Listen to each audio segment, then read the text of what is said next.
Hi, and welcome back to Integration Astrology. Today we're going to continue on with our series about how to get to know your birth chart in more detail and how to build a relationship. When you start, how do you look at it? And we're looking at the south node of the moon today. So if you're looking for the south node on your birth chart, it is the shape like this. And on some software, some free programs, you don't actually get to see your south node there on the chart. So what you need to do instead is look for the north node, which is the horseshoe, and look directly opposite that, and that is where your south node is. So depending on what sort of software you're using, it might not be visible, but just know it's directly opposite your north node of the moon. Okay, so what we want to do today is take a look at what does the south node mean and how do we weave it into what we learned last week about Pluto. So let's start with what does the south node mean. The south node is similar to Pluto in that it gives you further information on how the soul has chosen to explore its soul issues in this lifetime and in past lives. Your south node can give you information on perhaps the types of past lives you led, ones that also enabled you to explore these same Pluto issues as well in previous lives. But if you're not really interested in past lives, then you can take it just to look at, okay, so my soul wants to explore these Pluto issues. What sort of life has it chosen to create in this lifetime to do so? That's probably the more useful way for you to look at it, unless you're very interested in looking at your past lives.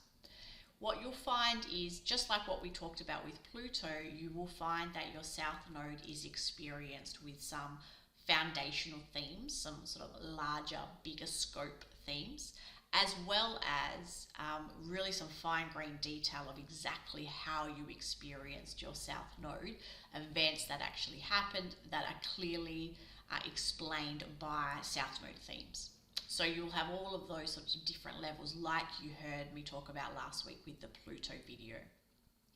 So that's what we're going to be looking at. Now, the way that it works is you don't just look at your south node as separate from Pluto. In fact, you look at them as being links in a chain. You start with Pluto, and then to gain further information about how those themes are going to be explored, you then take a look at your south node and the themes that you choose, because of course with any placement there's many different combinations of the way that you could integrate the information contained in the house and sign. You need to take that back and link it directly with Pluto to understand how it weaves together. So the point is that our birth charts are a map, but I'm not a map of separate icons and symbolism that tell us, okay, I'm a Venus in this house, in this sign, and that means I'm like this. We're not looking at astrology in that way. We're looking at it to see the map that is laid out, to read all of the symbols and signs holistically, and to weave them together to understand the soul's story now and in past lives, and the soul's direction for this lifetime in particular. So that's the way that we want to put it together. So I'm not talking about the south node just because I felt like it. It's the next step after Pluto, and what you want to do is understand your south node and relate it directly back to Pluto to understand on the various levels what the soul came to explore, its themes, and also to understand how you might have actually experienced it and are experiencing it in this lifetime. So you probably understand how your south node was felt in your childhood after you do some exploration, but also, of course, it doesn't stop there. You experience it throughout your life, and so you can keep coming back and reflecting on that, always linking it back to the greater Pluto themes. So the best way to show you how this works is by taking a look at two charts of very famous people, so that you can sort of understand how we can do that on the different layers and all of that. So we're going to start with Princess Diana's chart. So I'll see you there. let's begin by talking about Princess Diana, since we were talking about her last time as well. I didn't show you her chart last time, but today you can see her whole chart, and we'll be talking about this as we move through the series as well, along with some other charts. So you can see that her Virgo here is at 6 degrees, her Pluto is at 6 degrees of Virgo in the 8th house. And we talked about last time what soul themes her soul came into this lifetime to explore, but also how we can see that those themes were experienced by her in her life from childhood throughout. So what were those themes? So we said that the 8th house basically is the theme of power and powerlessness, exploring power and its lack or lack thereof in many different situations, which includes everything from creating boundaries for yourself, or when to have boundaries, when not, how to exert your power, how to gain power, what power is. It's this sort of desire for power that is healthy, but can also, of course, be really unhealthy as well. So it's everything to do with that. That's just sort of the main keyword.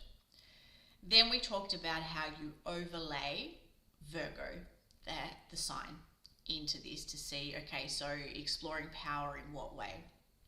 And we talked about what you ask yourself is, how does the sign affect the theme of the house? Okay, so how does Virgo affect themes of power? Virgo comes in with this sort of feeling of not being good enough. That there is always more perfecting to be done. And when we look at that, what effect would that have on power? The effect that it would have is that you would feel quite powerless. If you already feel a sense of inferiority, your ability to access power in a healthy way or otherwise becomes all the more difficult, becomes all the more challenging. And so, of course, then the soul is trying to learn, okay, so first of all, how to get away from all these things, how to get away from this Virgo feeling of being chronically unworthy in some way. So those are the general themes. And remember, we talked about last week that you can have this on a number of different layers. So you can have sort of the theme, the general theme that the soul is exploring, but then you can look at it more specifically. And we talked about that there. So we talked about right down to the fact that through her bulimia, she was experiencing this need to purge in order to purify. So, which is really 8th house to 6th house, or Virgo. So we even talked about the many ways that you can go from this greater level down to or up to the real specifics. But you can watch that video to hear a little bit more about that. But taking those themes, we then move to the South Node. Okay, and we have here the South Node as down here, you can see in Aquarius, in the 2nd house. So taking a look at that, we need to think about it on its own, but also always relating it back to what we said about Pluto. So taking it, first of all, the 2nd house. So the 2nd house can be to do with like very specific things, again, or underlying themes. The underlying theme really of the 2nd house is your values and how you value yourself. It can be to do with things to do with feeling safe and secure. It can be to do with the literal safety of your body. It can also be to do with sexuality. It can be the sense of theme of feeling quite, because we're talking about it from a South Node perspective. So generally we're looking at things that are a little bit more negative. So of feeling confined, of feeling unsafe, of feeling somehow trapped. And Aquarius is looking at themes of being isolated in some way, being kept on the outside of a group, being sort of not included, being traumatized, being not being free, and all of these things. So the opposite of what Aquarius would be in its positive sense. So putting those together then, what can we say about what the South Node might represent? So the South Node is then representing the way that she felt, or she was exploring her soul themes, but also the way that she felt, through the feeling of being quite confined and isolated. We can say that could for sure be one way to look at those themes that we saw that she experienced in her life. So how did she experience that in her life, first of all? So, I mean, she says, if you watch documentaries about her, the one Diana in her own words, for example, or you've read her book, that she always felt really different and on the outside of her own family. She felt like she was destined for something else, and that she never really felt like she fit in, even with her own family. She has this earliest memory of, her first memory, she says, is of being in her pram. And she remembers the smell of her pram, which really gives this sense of a young baby, like really young, being with her family, but not really noticing that she's with her family. She feels confined to her pram and on the outside of her family. So even with her earliest memory, this sense, which then is this sort of greater soul theme, she even says that. I mean, that's a very unique memory for a young child to have. Now, in other ways, then what else could we say that this experience, what else was this experience? Really, the way that she felt quite, really unsafe. Okay, unsafe and unprotected by the group. The group being who? The royal family. Ultimately, I mean, of course, this emerges through your lifetime. So, of course, she didn't experience that until she became a part of the royal family. But you can see that the themes continue and grow and evolve and change through your life for you to address those things. Now, how do those things relate back to Pluto? So what we know is that how would it be that feeling confined and sort of ostracized or isolated, what would that help you explore? It help you explore why and how you feel powerless and what that is to do with. How is it possible that a young child feels already isolated and confined? Because underlying that is an overriding theme of, there is something in me that I need to perfect. And I need to perfect that, otherwise I do not have any say in my life. I do not have any power to grow into who I want to be. I cannot really come out into the person that I want to become. And we'll talk about that more because she has a lot of Leo placements as well in her chart. But by having a life where you feel confined or unsafe, unprotected by the royal family, by the group, that allows you also to experience these feelings of being quite powerless and like a victim as well. So the powerlessness comes from feeling that you are in some way a victim and that you have been singled out. So there's a lot of the themes, but the way to talk about them is to try and relate it back to, well, how would this, because of course the second house in Aquarius could be so many things. Which combination, which blend, and it can be, again, on many layers, on a sort of underlying foundation up to a quite specific fine-grained experience. So how could all of this relate back to this Pluto theme? Because it must create a weave or a fabric.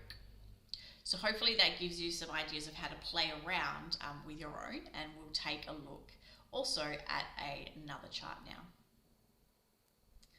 Okay, so now we're going to actually take a look at the chart of Adolf Hitler. And I want to emphasize that having a look at someone's chart does not predict who they will become. And we're not going to really talk much more about other than what we know about his childhood and perhaps up to his late teens, really. I'm not going to go into further necessarily how he became what he became, how he decided to do that, because of course this is a map of what your soul wants to explore.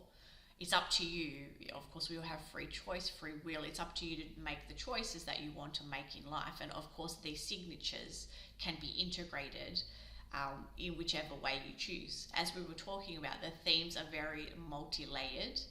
And with those themes, you can talk about it from the overarching to the fine grain. And although things that you experience in your childhood might not necessarily be your choice, to the exact way that you experience them. Of course, later on, everything is within your realm of possibility to choose, and so there's nothing here that indicates that Hitler would have become Hitler as we know him in history. It is, of course, those are choices. However, the chart is here. The soul came into that life to explore something. And the way that Hitler could have chosen to explore this and overcome and grow and evolve through that of course, was up to him. And we all have that within our charts. So it's just to really contrast. Similarly, talking about Princess Diana's chart, there's nothing there in her chart that says she was destined and without a doubt going to be a princess, or that she was destined to be in a situation where she died in the tunnel in Paris for whatever reason you think that might be. So here we are just looking at the map, and we are looking so that to help you learn your map, but with some key figures from history where we pretty much know their whole life, so that we can talk about it more easily, and we can have a look at the signatures. So here we're talking about Adolf Hitler's Pluto, because we didn't talk about this last week. And again, his is in the 8th house. So we're talking about the same themes as with Princess Diana, just to kind of show you two different things that we can think about. So all the things we just said about the power, powerlessness, etc., they're the same. But what's different is Gemini. So instead of having the overlay, instead of saying how would powerless be explored or influenced by Virgo, we're saying how would these themes of power and powerlessness be influenced by Gemini. So in what way would that powerlessness or power be explored? So what we can say here from just a general point of view is that the way that the soul chose to experience this powerlessness is through the impact of Gemini. And Gemini is all about your ability to make your own picture of reality, really. It's your ability to have a mental construct and to have a mental focus, to use your thoughts and your mind to take a bit of this with a bit of that and piece it together in the life and the reality that you want to live. So it's all about integration and synthesis and weaving together your own fabric, really. It's also, of course, to do with communication, education, siblings, all of those things as well. But remember, they come up to be more fine-grained. Underlying as an underlying foundational theme, what we're looking at is this idea of being able to create and weave together your own view and your own referenced version of reality. So how would Gemini influence this 8th house power and powerlessness then? So basically this powerlessness that was experienced by Hitler as a young child was an inability to do all of that. Now, if you read about Hitler's younger years, his father was a lot older than his mother. There's all sorts of information about whether his mother and father were related and all of these sorts of things. he grew up with a very dominant father, and a lot of the history shows, and also he wrote about the fact that he spent a lot of time in arguments and power struggles with his father over, not just because, but over his ability to choose his education, to choose the path that he wanted to lead, to do things in the way that he wanted to do them, but it was a lot about his education as well, and his ability to sort of weave together and integrate a life of his own choice. So there is a lot that says that in his biography that you can easily access. So this sort of the powerlessness, what was it impacted by? Where did it come from? It came from this inability to weave together and integrate and synthesize his own choice of life, and more fine-grained, his ability to choose his educational path as well. I mean, there's things about the fact that, where his parents sort of chose for them where they all lived as well, has an impact on his speech with his accent. Obviously, he has a very, we can see also in terms of from another point of view, like how was this actualized later? We can see that the power that he gained through his speech as well. So, of course, when we're talking about Pluto, while it might be from the point of view of being, for most of us, we are experiencing something that holds us back. Of course, for many people, though, they might end up trying the other side of those soul themes as they go through their life. So they might try to overcompensate or compensate in some way by, especially 8th house things, by pursuing more power and by flipping these archetypes around, of course. So there's lots to say about that, but that we won't get into right now. But basically, you can see in his childhood certain themes and where they came from, and he wrote about them himself as well. Also, interestingly, the 8th house is to do with death, Gemini is to do with siblings, and a big impact on his life was, he was one of many siblings, most of whom died in their infancy, that he never met them. But the one brother that he did have, that he grew up with, died as well quite young, and that impacted him greatly as well. So even there, in both the Pluto and the Neptune signatures, though, talking about the death of a sibling and the impact of that. So this is what I mean about the underlying, and you can get a lot more fine-grained detail. So you want to think about these things in a lot of detail, in fact. Okay, moving to his South Node, we have a different placement to Diana, no repeating themes. We have the 3rd house and Capricorn. The 3rd house is a repeat theme for Hitler of this Gemini. So it's coming back again as, okay, so how did the soul want to explore this underlying theme of the powerlessness that is impacted by not being able to weave together your own fabric of a life that you want to live, that you don't get to piece it together yourself. Like, how could you explore that? How could you explore that powerlessness? Okay, so the soul incarnates with the South Node in the 3rd house Capricorn to explore that. And here we get a little bit more detail. So what is that? I think we can really see here that it is the 3rd house. It is the same. It is education. It is the ability to choose your own education, to educate yourself in the way that you want. And how's that been impacted by Capricorn? And what is Capricorn? Authority, rules, restrictions, regulations, power that comes from above and is put down onto others. So it's like a hierarchy. And who was in the beginning, of course, in childhood, who was the beginning of this hierarchy? His father. And Capricorn can be the sign of the father or the more dominant parent.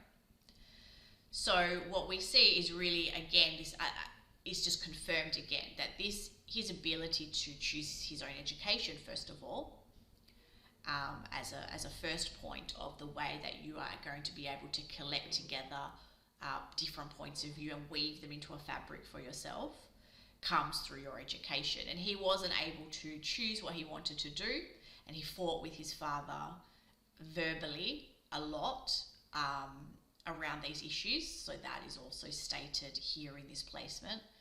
And he wasn't able to do that because of the strict rules that his father placed upon him. And that can be represented there, of course, by Capricorn. Of course, we see later on the way that this South Node manifests and goes back to that Pluto. Of course, the rules and regulations, where do they end up coming from that stop him, or they hold him back from being able to learn and create and weave together the life that he wants, to be able to say the things he wants to say, learn the things he wants to learn, create the reality he wants to create. We see that, of course, those come from the after effects of World War I and what the world had to say about the way that Germany would live. But of course, as I say, these are multi-layered, and we're going to mainly stick to his childhood, but you can see the themes, how they begin, and the way that they are felt by the soul. Of course, for somebody else being told that you can't go to the school that you want to go to, you can't go to a classical school to learn art, you're going to go to a regular high school.